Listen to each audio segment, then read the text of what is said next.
Hello friends, मैं BK Mishra आपका अपने YouTube channel Balaji law academy में एक बार फिर से स्वागत करता हूं। जैसा कि थंबनेल से क्लियर है, आज हम लोग एमपी सिविल जज 2023 में जो नए परिवर्तन हुए हैं इस पे कुछ चर्चा और परिचर्चा करेंगे। समझते हैं इस नियम के बारे में, इसके संबंध में कौन अब अपात्र है और कौन पात्र है, इस विषय पे हमको देखना है। इसके पहले 2023 के पहले मध्य प्रदेश सिविल जज में जितने भी परीक्षाएं हुई हैं उनके संबंध में नियम कानून उसके हिसाब से हम उस पैटर्न पर ढले हुए थे। अभी एक नया पैटर्न आया है, नई चीज़ आई है। तो इस टॉपिक पे, इस पॉइंट पे आपने यूट्यूब पे बहुत सारे वीडियो देख लिए होंगे। थोड़ा सा एक पैनिक होने वाली स्थिति भी आई, सब कुछ हुआ, हम थोड़ा घबराए भी, लगा कि अब हमारे साथ क्या होगा। तो ऐसा आज मैं आपसे कुछ भी डिस्कशन नहीं करने वाला हूँ। ये जो नया परिवर्तन हुआ है इसमें हम किस हद तक लाभ ले सकते हैं, अगर हम पीछे हैं तो अपने उस पीछेपन को दूर कैसे करें, अर्थात पीछेपन का मतलब कि जो क्राइटेरिया फिक्स हुआ है उस क्राइटेरिया में हम कैसे आएंगे। आज यही सारा डिस्कशन होगा आपसे, और बिल्कुल घबराने की आवश्यकता नहीं है, बिल्कुल पैनिक होने की ज़रूरत नहीं है। अभी इस पे माननीय उच्च न्यायालय में रिट लगी हुई हैं, फिर उसके बाद एक प्रक्रिया है रिट की अपनी, सर्वोच्च न्यायालय के द्वारा, फिर हाई कोर्ट के द्वारा। इसमें क्या डिसीजन आता है, कैसा डिसीजन आता है, उसके हिसाब से हम देखेंगे। लेकिन मन में एक प्रश्न उठता है कि आखिर में तब तक क्या, एक सवाल है कि तब तक क्या। तो आइए इस नियम को समझते हैं, देखते हैं इस नियम में हमारे लिए ऐसा क्या धनात्मक रूप से निकल के आ सकता है और ऐसा क्या ऋणात्मक रूप में निकल के आ सकता है। हमको ये चीज़ समझनी है। तो हम अपने इस टॉपिक को कवर करेंगे आज। इसको देखिएगा आप लोग, कुछ महत्वपूर्ण बिंदुओं में इसको डिवाइड कर लेते हैं। जो इस बार का ये नियम आया है, जो परिवर्तन हुआ है, उस परिवर्तन के विषय में। तो पहला हमारा जो क्राइटेरिया डिवाइड हुआ वो 3 इयर्स प्रैक्टिस का डिवाइड हुआ। ये हमारा पहला क्राइटेरिया, ठीक। फिर हम आएंगे अपने दूसरे क्राइटेरिया में, जो बात करता है 70% और 50% की। मैं इकट्ठा लिख रहा हूं, आप लोग इसको समझिएगा कि किस जाति वर्ग के संबंध में ये बातें चल रही हैं। और हमारा अगला क्राइटेरिया हुआ मेंस का। मेंस में 50% ईच पेपर, प्रत्येक विषय में 50% का कॉन्सेप्ट। और सबसे लास्ट में जो हमारा क्राइटेरिया हुआ वो इंटरव्यू, साक्षात्कार का हुआ। इस साक्षात्कार में आपको 40% मार्किंग मैंडेटरी कर दिया है। 40% मार्किंग का मतलब 50 नंबर का आपका इंटरव्यू होता है। इस 50 नंबर में आपको 20 नंबर कंपलसरी ले आना ही ले आना है। 40% क्राइटेरिया का मतलब ये हुआ। तो आज हमारे पास ये 4 बिंदु हैं डिस्कशन करने के लिए। इन चारों पॉइंट्स पे हम बात करेंगे। 2 चीज़ें मैं पहले ही स्पष्ट कर दूं। अभी अभी सरकार के गजट नोटिफिकेशन में या सरकार के द्वारा मध्य प्रदेश न्यायिक सेवा में जो भी भर्तियां होती हैं, उसकी सेवा शर्तों में जो परिवर्तन किया गया है उसके संबंध में 3 ईयर और 70% और 50% इन्होंने मांग तो लिया, लेकिन कब से मांगा, क्या नियम कानून होगा, रजिस्ट्रेशन के दिनांक से होगा, कि वकालतनामा कितने पड़े आपके साल भर में, जैसा अपने यहाँ एडीजे का पूरा पैटर्न है उस पैटर्न पे इनको किस तरह की प्रैक्टिस का अनुभव चाहिए, वो इन्होंने अभी इसको डिटेल में या विस्तृत रूप में नहीं बताया है। तो मेरा मानना ऐसा है कि जब एमपी सिविल जज का नोटिफिकेशन आएगा उस पर विशेष तौर पे इस विषय पे आपको पता चल जाएगा कि रजिस्ट्रेशन के दिनांक से मान रहे हैं 3 साल, या हर साल आपके प्रैक्टिस में वकालतनामा जहाँ जहाँ आपने लगाया है या जिस जिस केस में आप अपीयर हुए हैं उसके माध्यम से ये अनुभव अपना काउंट करेंगे। तो 3 साल की प्रैक्टिस और एलएलबी अगर आप कर रहे हैं तो 70% और 50%, ये 2 चीज़ें मैंडेटरी हो गई हैं आपके लिए। अब इस पे जो संशय चल रहा है कि प्रैक्टिस या कब से मांगेंगे, सेमेस्टर में अगर हम सेमेस्टर की पढ़ाई कर रहे हैं तो क्या 70% और 50% का जो कॉन्सेप्ट है, जिनके पेपर बैक होते हैं या सेमेस्टर बैक होते हैं या ईयर बैक होते हैं, उनको कैसा क्या कॉन्सेप्ट रहेगा। तो बहुत सारे जो विद्वान जन हैं, गुणी जन हैं, उन्होंने बोला कि 3 साल की LLB, 5 साल की LLB अगर आप 3 साल 5 साल में पूरा कर रहे हैं, भले आपका पेपर बैक हो, भाई सेमेस्टर बैक होगा या ईयर बैक होगा, तब तो ये 3 साल 5 साल में पूरा हो ही नहीं पाएगा। जाहिर सी बात है 6 महीने या 1 साल का समय आपका बढ़ जाएगा। अगर आपका पेपर बैक है तो आप इस नियम की श्रेणी में आ सकते हैं, 70% 50% की श्रेणी में आ सकते हैं।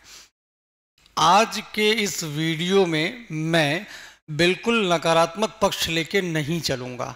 अभी वर्तमान समय में जो नियम है हम केवल उसकी बात करेंगे। ये आना चाहिए कि नहीं आना चाहिए, सरकार की या न्यायालय की क्या मंशा है इसके पीछे, इस विषय पे मैं कोई टिप्पणी नहीं करूँगा, क्योंकि जो चीज़ हमको अभी कंफर्म नहीं है, क्लियर नहीं है, उस विषय पे बात करना केवल अपना समय बर्बाद करना है और कुछ नहीं है। तो जितने भी बच्चे सिविल जज की प्रिपरेशन कर रहे हैं या करना चाह रहे हैं, वो बिल्कुल अपनी तैयारी में डटे रहें, जुटे रहें। आपको इसको छोड़ने की या बंद करने की या और कहीं मूव ऑन करने की आवश्यकता नहीं है। आपने एक सपना अपने दिल में संजोया है, आपके परिवार ने एक सपना अपने दिल में संजोया है, उस सपने को टूटने मत दीजिए। क्या वो ठीक है, 3 साल थोड़ा और वेट करेंगे। हाँ, थोड़ा सा इसमें समस्याएं हैं, तो मैं पहले ही बता दिया, आज मैं किसी भी नकारात्मक पहलू की तरफ नहीं जाना चाहता हूँ। तो आज जितनी भी बातें होंगी वो सारी की सारी बातें, जो नियम आया है इस नियम के संदर्भ में हम आगे क्या देख सकते हैं, क्या कर सकते हैं, इस विषय पे बात चलेगी आज।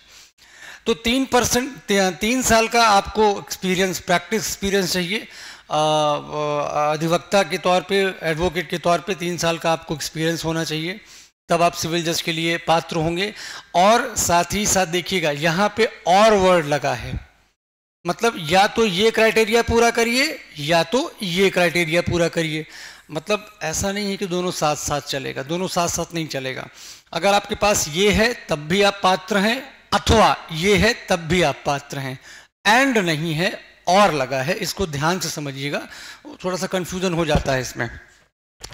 तो ठीक है, अगर आप इधर पूरे नहीं हो रहे हैं तो इधर पूरे हो जाइए, इधर पूरे नहीं हो रहे हैं तो इधर पूरे हो जाइए। ये तो थी शुरुआत की 2 बिंदुओं पे चर्चा। अब तीसरे बिंदु पे आते हैं। अभी तक होता ये था कि सिविल जज का जो मेंस का पेपर होता है वो 400 नंबर का होता है। इस 400 नंबर में अगर एग्री ग्रेड अर्थात paper first, paper second, paper third, paper fourth, इन सारे पेपर में मिला के अगर आपके 50% आए हैं तो आपको, अगर मेरिट लिस्ट में आप आ रहे हैं तो आपका इंटरव्यू कॉल हो जाता था। लेकिन इस नए नियम में परिवर्तन की वजह से अब एक बाध्यता ये जोड़ दी गई है कि ये जो 50% का कॉन्सेप्ट है, ये आपको सभी पेपर में 50% लाने पड़ेंगे। मतलब पेपर फर्स्ट में 50%, पेपर सेकंड में 50%, पेपर थर्ड में 50% और पेपर फोर्थ में 50%। इन सारे पेपर्स में आपको सेपरेट 50% मार्किंग लानी है। थोड़ा सा कठिन ये भी हो जाता है, लेकिन असाध्य नहीं है। ऐसा बिल्कुल मत समझिएगा कि ये बहुत कठिन चीज़ है। 2015 के पहले भी था, 2015 के बाद थोड़ा सा इसमें रिलैक्सेशन दिया गया, हाई कोर्ट में रिट लगी उसके माध्यम से, और अभी ये नियम फिर से अपने जागृत अवस्था में आ गया है। तो कोई बहुत बड़ी चीज़ नहीं है। अब जब बच्चा मेहनत करता है तो हर तरीके से मेहनत करता है। अब हम, सरकार और न्यायालय जैसा चाह रही है, हम उसी तरह से बन के आएंगे और सिविल जज बनेंगे। बस आपके अंदर ये जिद होनी चाहिए, ठीक है। चलिए अब आते हैं इंटरव्यू में। चूंकि ये अभी तक, हालांकि एमपी हाई कोर्ट इस चीज़ को फॉलो कर रही थी, माननीय उच्च न्यायालय के द्वारा इसको 2 बार के इंटरव्यू में फॉलो किया गया, लेकिन चूंकि कहीं लिखित तौर पे ये था नहीं, कहीं नियम के तौर पे ये था नहीं, इसलिए जवाब देने में समस्या जा रही थी, इसलिए इसको परिवर्तित कराया गया। तो अब इंटरव्यू में 50 नंबर के इंटरव्यू में अगर आपका 20 नंबर से कम आता है तो भले आपका मेंस कितना अच्छा गया हो, आप एग्जामिनेशन से डिसक्वालीफाई हो जाएंगे। मतलब आपको इंटरव्यू में 20+ मार्क्स लेके आने ही आने हैं। तो इसका सीधा सीधा 2 ही तरफ इंडिकेशन जाता है। पहला इंडिकेशन ये जाता है कि अगर आप हिंदी मीडियम के विद्यार्थी हैं तो आपको इंग्लिश आनी चाहिए। इंग्लिश ऐसी भी नहीं आनी चाहिए एकदम फर्राटेदार वाली।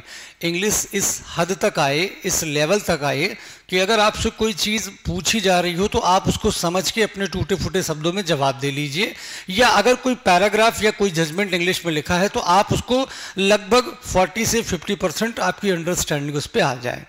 इंग्लिश का मतलब ये हुआ। अब आते हैं दूसरा, 20 नंबर का क्राइटेरिया बहुत ज़्यादा डिसाइड करेगा आपकी कम्युनिकेशन स्किल पे। बहुत सारे बच्चे जो साई नेचर के होते हैं, जानते तो सब हैं लेकिन बता नहीं पाते हैं। जैसे मानव स्वभाव होता है ना, अंतर्मुखी और बहिर्मुखी। अब आपको अपने इस कला पे भी थोड़ा सा मेहनत करने की ज़रूरत पड़ेगी। तो बिल्कुल आप निराश मत होइए, हताश मत होइए। ऋण के माध्यम से इसमें कुछ ना कुछ परिवर्तन 101% होने वाला है। अब वो क्या परिवर्तन होने वाला है ये अभी बोलना या कह पाना थोड़ा सा मुश्किल है।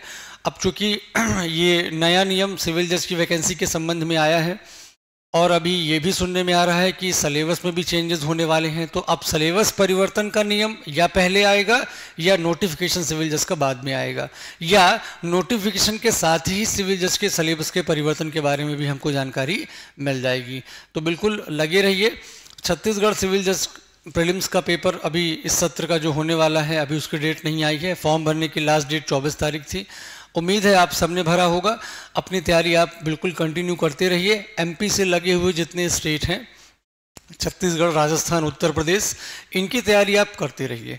और इनकी तैयारी इसलिए करते रहिए क्योंकि अभी यहाँ कोई इस तरह का बैरिकेटिंग नहीं लगाया गया है जैसे अपने मध्य प्रदेश में लगा दिया गया है। और चूँकि छत्तीसगढ़ अपना जुड़ा हुआ राज्य है और मध्य प्रदेश से ही सन 2000 में अलग हुआ है, तो वहाँ का एग्ज़ाम पैटर्न और अपने यहाँ का एग्ज़ाम पैटर्न, मतलब पैटर्न मतलब सिलेबस, सिलेबस मतलब पूछने का स्टाइल और अंदाज लगभग एमपी से मिलता जुलता है। और वहाँ सबसे अच्छी बात है कि मेंस में आपके सब्जेक्टिव वाली चीज़ों की परीक्षा नहीं होती, तो थोड़ा सा यहाँ के अपने बच्चों को या जो बच्चे सिविल जज का पेपर दे रहे हैं और एमपी से थोड़ा सा डिप्रेशन मिला है, उनको डिप्रेस हुए हैं, तो बिल्कुल हताश होने की आवश्यकता नहीं है। आप छत्तीसगढ़ की तैयारी करिए। आपको वहाँ से जितनी भी चीज़ें हो सकेंगी हम लोगों की तरफ से, हमारी संस्था की तरफ से, मेरी तरफ से पर्टिकुलर वीडियो के माध्यम से या ऐप के माध्यम से आपके लिए उपलब्ध कराई जाएंगी। तो बिल्कुल लगे रहिए, पढ़ाई बिल्कुल नहीं छोड़नी है। नियम आता है, जाता है, बदलता रहता है, उस पर अपने को स्टक नहीं होना है। तो बिल्कुल घबराइए नहीं, परेशान मत होइए। अपनी पढ़ाई पूरे मनोयोग के साथ, पूरे तल्लीनता के साथ आप लगे रहिए। बाकी आगे भविष्य में इसमें क्या परिवर्तन आने हैं, क्या चेंजेस आने हैं, वो हम देखेंगे, फिर समझेंगे जैसा भी होगा। तो बिल्कुल घबराने की आवश्यकता नहीं है। लगे रहिए, पढ़ते रहिए। जो जैसा समय समय पे मेरी तरफ से जो चीज़ें उपलब्ध हो सकेंगी मैं आपको बिल्कुल उपलब्ध कराता रहूँगा। ठीक है, चलिए मिलते हैं किसी नेक्स्ट वीडियो में। Thank you.